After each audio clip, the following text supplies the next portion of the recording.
We are accustomed to speak of the brain as the organ of mind, but it is more than that. It is the engine which runs the body, a sort of powerhouse, so to speak.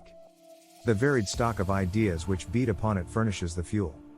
If those ideas are vigorous and numerous, the engine, under normal conditions, works quickly and powerfully, but if they are weak and slow, the fire burns low, the body is sluggish. The cerebrum consists of an outer zone, the cortex, or gray matter, wherein lie the nerve cells forming the various centers, and an inner portion, or white substance, which consists of bundles of nerve fibers leading from the cortical cells and distributed over the entire body. The outer surface is laid in folds or convolutions. The brain is the seat of intelligence, the organ of the conscious mind. It must act before we can take note of what is passing on.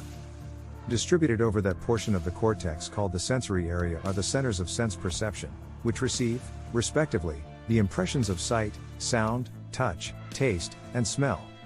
Another portion is called the motor area. Here are situated the motor centers which send out over the nerves, stimuli for producing motion. The frontal portion is known as the higher psychical area. The nerve cells comprising these three divisions do not work independently, but are associated one with another. No cell is isolated, but each is intimately connected with some other cell, or cells, in motor and psychical area. All form part of a complex system. The stimulation of one part brings into action many other parts.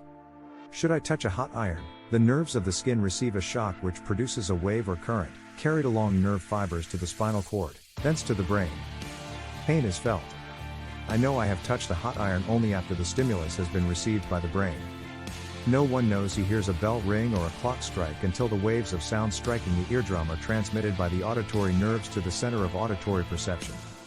No one knows he is looking upon the face of a friend until light waves striking the retina of the eye are transmitted by the sight nerves to the center of sight perception.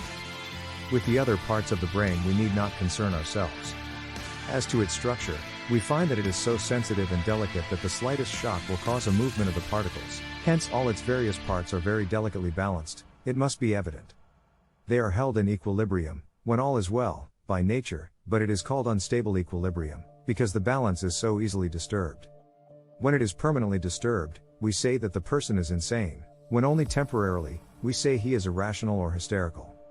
The psychical area is so intimately connected with the various centers of the other areas, that if it becomes unbalanced, these centers, sympathizing as it were, become unbalanced. For instance, worry may affect digestion and fear may affect motion. Most of us have experienced either one or both of these conditions. Strong emotions like anger, fear, grief, jealousy, and despair often make temporary maniacs, for they powerfully affect and disturb the equilibrium of the brain. A thing so delicate is still the engine which runs the body. One could not make the smallest movement, unless the mind supplied the force of activity.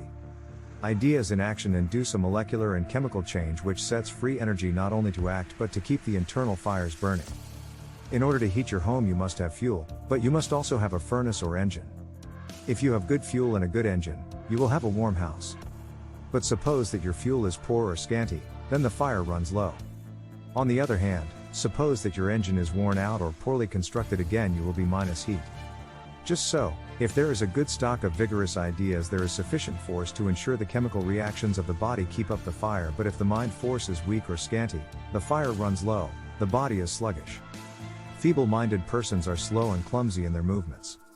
On the other hand, if the brain is debilitated or worn out, again the fire runs low. So it works both ways: no fuel, no fire, or no engine, no fire. The state of the brain, therefore, must be of equal importance with the state of the mind, as a leading English psychologist intimates when he says, "The primary essentials of health are a sound brain and a buoyant mind." Finally, if the brain is the engine which runs the body, it must be in communication with all parts, which is true. The brain centers govern all parts of the body. Every cell of the body has its ultimate representation in a brain cell, which is its governor or prime mover. Thus, the cells of the stomach are represented by cells in the brain, with which they are connected by nerve fibers, and hence your indigestion may not be caused by weakness of the stomach cells, but by debility of the brain cells which correspond.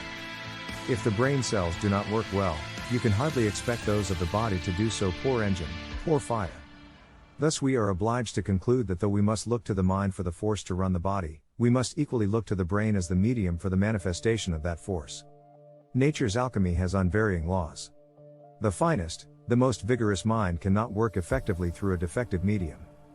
As well try to grow figs of thistles.